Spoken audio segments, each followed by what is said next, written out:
জীবনানন্দ দাশের কবিতায় কিন্তু জারুল ফুলের উল্লেখ পাওয়া যায়। আমরা অনেকেই জারুল ফুলের গাছটা চিনি বা ফুলটি চিনি, কিন্তু নাম। বন্ধুরা, তোমরা দেখছো জারুল ফুল। এই জারুল ফুল কিন্তু আমাদের গ্রাম বাংলার একটি অপরূপ সৌন্দর্যের প্রতীক বলতে পারো।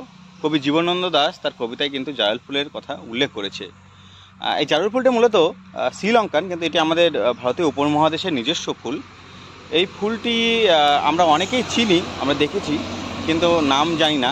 আমি নিজেই নাম জানতাম না। এই রিসেন্ট কিছুদিন আগে আমি একটি ভিডিওর মাধ্যমে এই ফুলটির নাম জানলাম। এই ফুলটি কিন্তু আমাদের যারা পাকুয়া বা বাউনগোলা এলাকা, তোমরা জানো যে বাউনগোলা ব্রিজ পার করেই এই ফুলটির অনেক গাছ দেখা যায়।